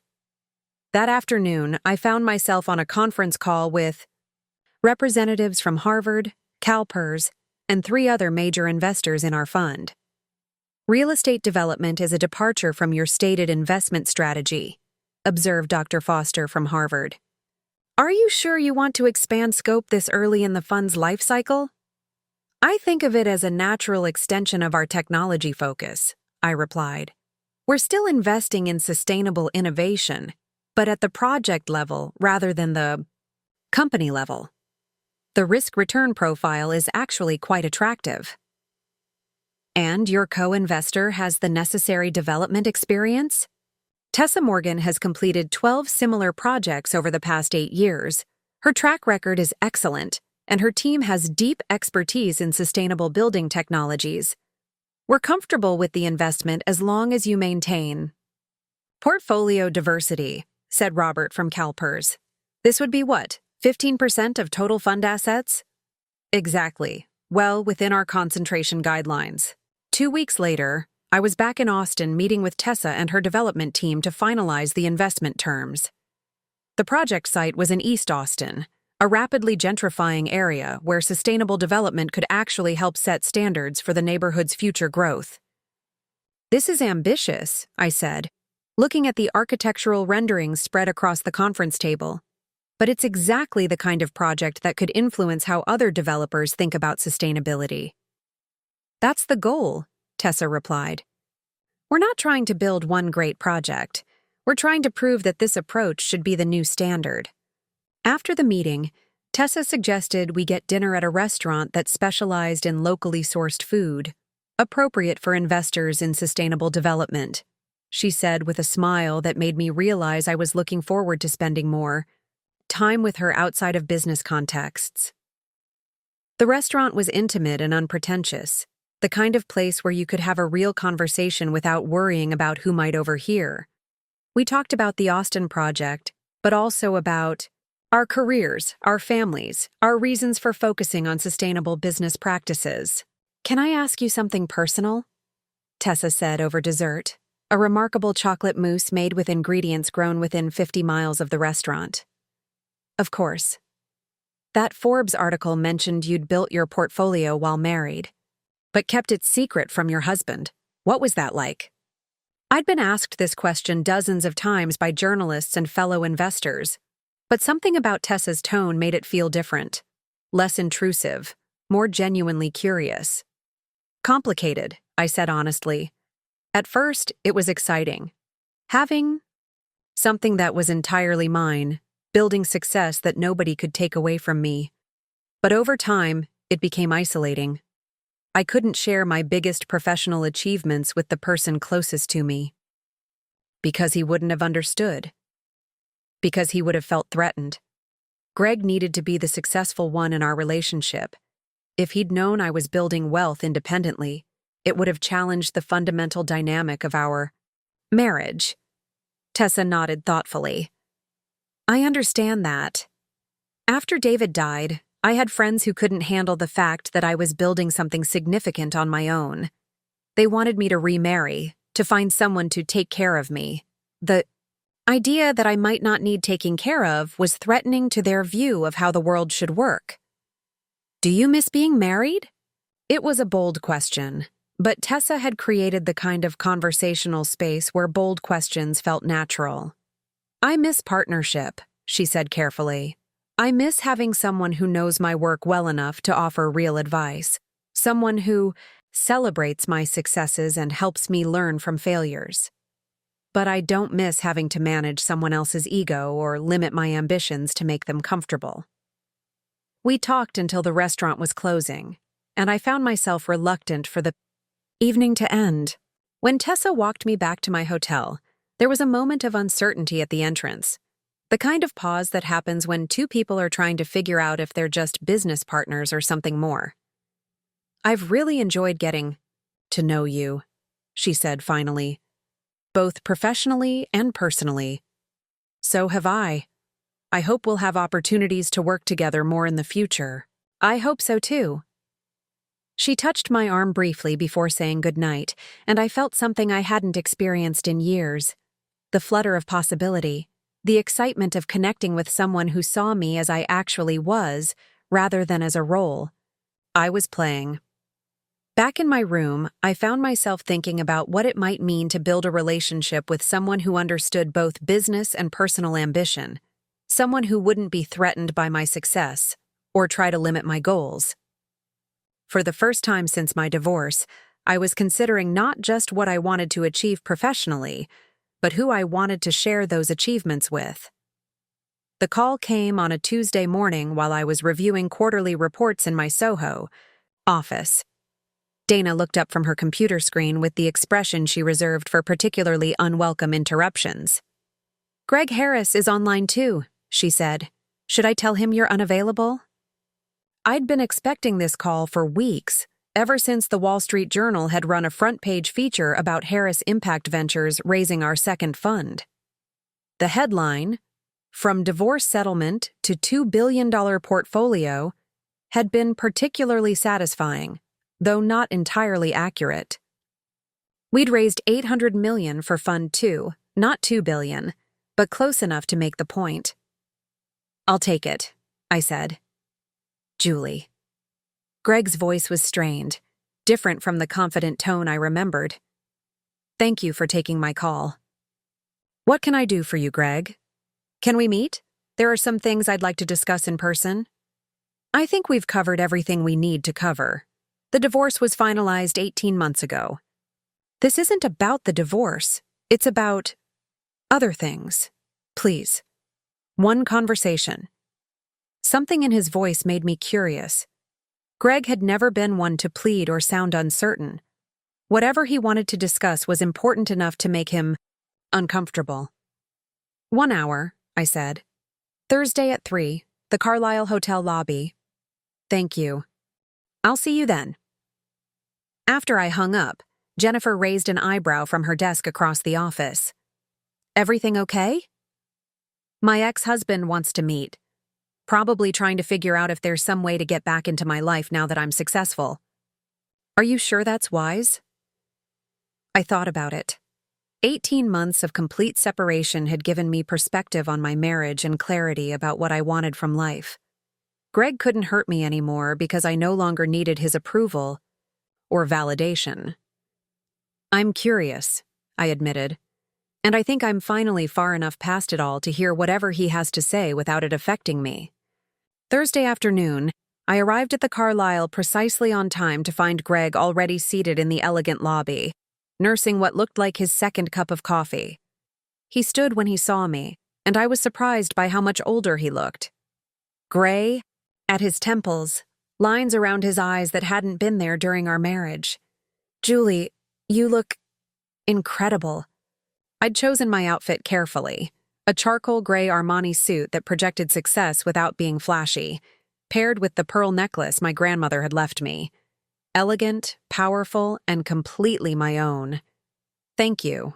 You look well, too." We settled into facing chairs, and I waited for him to begin.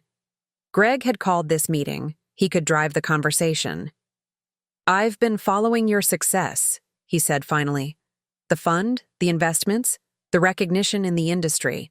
It's remarkable what you've built." "Thank you." "I have to ask, where did it come from? The knowledge, the connections, the ability to identify these opportunities? When we were married, you never showed any interest in finance or investing. I almost laughed.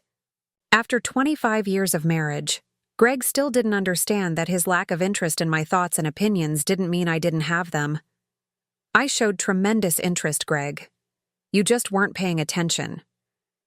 But how did you learn to evaluate companies, to understand market dynamics, to build relationships with entrepreneurs? The same way you did. Research, networking, trial and error. The only difference is I had to do it while pretending I wasn't interested in business because you'd made it clear that was your domain. Greg was quiet for a long moment, processing this. I never meant to exclude you. Didn't you? Every time I asked about your deals, you gave me simplified explanations. Every time I suggested investment ideas, you dismissed them as cute.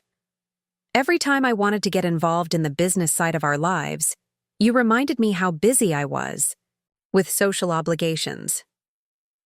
I thought I was protecting you from stress, from having to worry about financial decisions. You were protecting your own ego from having to acknowledge that I might be capable of understanding things you considered complicated. The truth hung between us like a bridge neither of us could quite cross.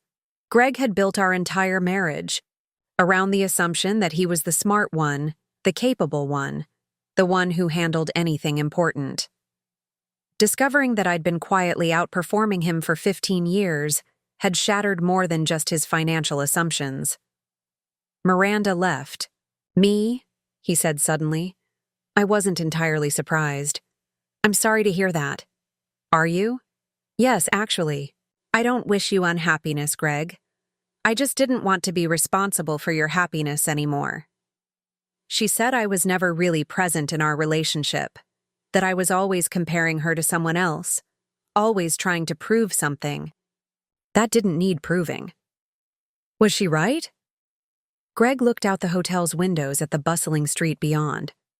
Maybe. Probably. I spent so much energy trying to convince myself I'd made the right choice. I never actually focused on building something real with her. And now?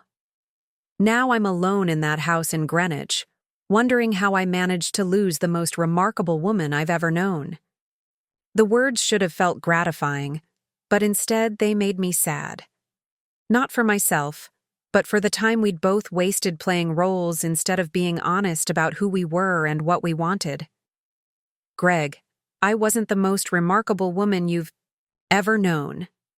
I was just a woman with potential that you never bothered to recognize. Miranda isn't remarkable either.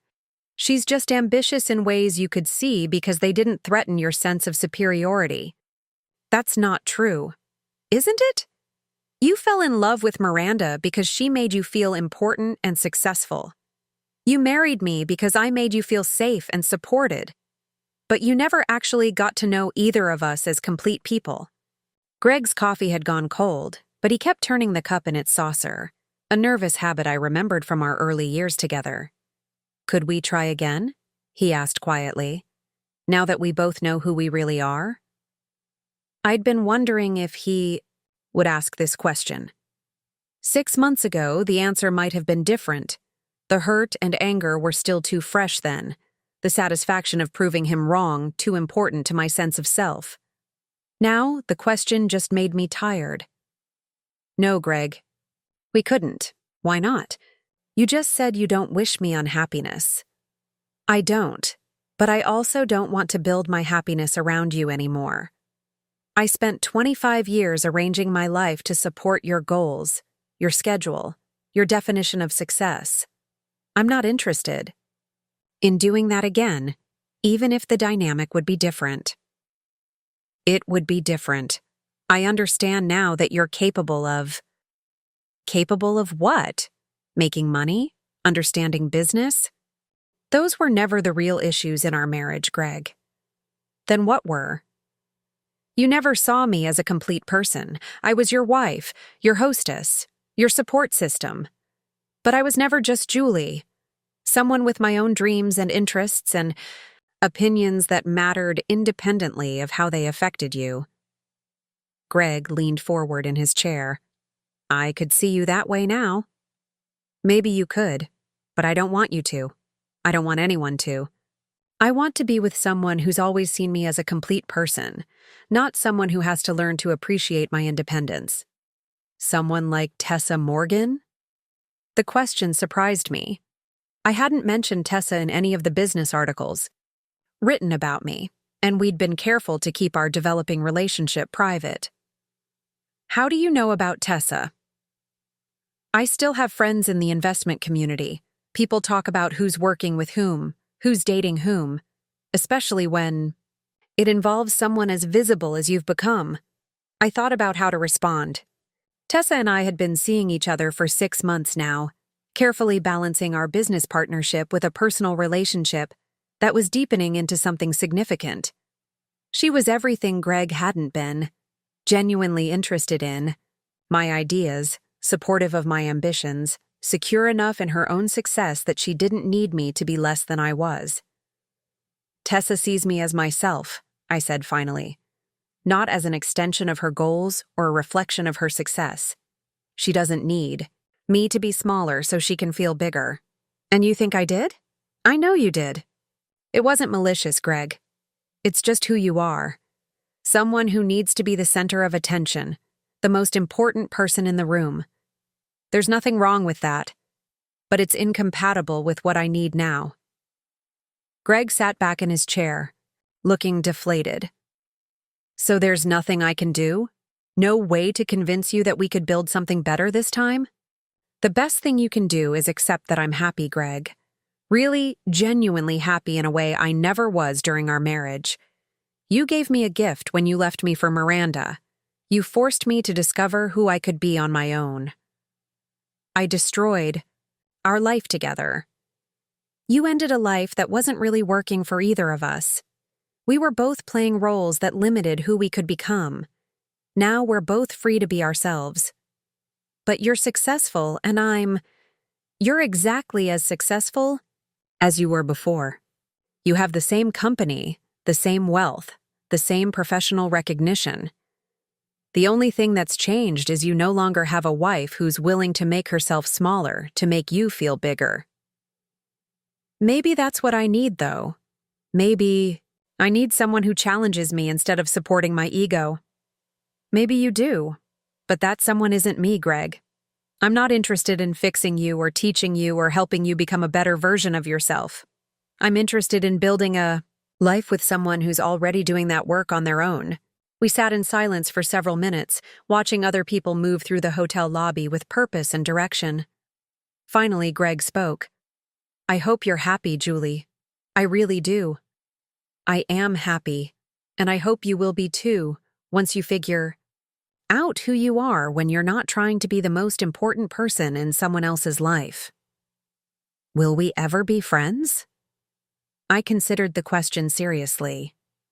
Maybe someday. When enough time has passed that we can remember the good parts of our marriage without feeling the need to revisit the painful parts. I'd like that. So would I. Greg stood to leave, then paused. For what it's worth, I'm proud of what you've built. I know I never told you that during our marriage, but I should have. Thank you. That means something. After he left, I sat in the hotel lobby for another 20 minutes, processing the conversation and what it meant for this chapter of my life to be finally, completely closed. Greg wasn't a villain. He was just a man who'd never learned to see beyond his own needs and perspectives. Our marriage had failed not because he was evil, but because it had been built on a foundation of unequal partnership disguised as traditional gender roles. I thought about Tessa, who was flying in from Seattle that evening for a long weekend that would combine business meetings with personal time. We were planning to review the Austin project, which was ahead of schedule and under budget, and to discuss potential opportunities for Fund 3. But we were also planning to simply enjoy each other's company, cooking dinner together in my apartment, walking through Central Park, having the kind of relaxed intimacy that came from being with someone who valued you exactly as you were. As I walked back to my office, I felt lighter than I had in months. Greg's visit had provided closure I hadn't realized I needed. The past was finally, completely past. The future was entirely mine to build. 2 years later, I stood on the terrace of our Tribeca penthouse, watching the sun set over the Hudson River. Tessa emerged from the kitchen carrying 2 glasses of champagne, her face glowing with the kind of satisfaction that came from meaningful work well done. "To the Austin project," she said, raising her glass. 98% occupied, generating 20% more energy than projected, and officially certified as the first carbon-negative mixed-use development in Texas. "To partnership," I replied, clinking my glass against hers. "In business and in life." The Austin project had exceeded every expectation, spawning 3 additional developments across the Southwest and establishing Harris Impact Ventures as a leader in sustainable real estate investment. Fund 3 had closed at $1.2 billion, with waiting lists of institutional investors eager to access our next opportunities. But more important than the financial success was the life Tessa and I had built together. A partnership based on mutual respect, shared values, and the freedom to be completely ourselves. We challenged each other professionally, supported each other personally, and never once made either of us feel smaller to accommodate the other's ego. "Any regrets?" Tessa asked, settling beside me as the city lights began to twinkle below.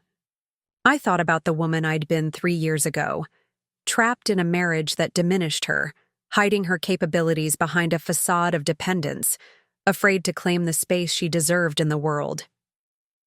"None," I said, meaning it completely. This is exactly the life I was meant to live. The fortune I'd built hadn't just been financial.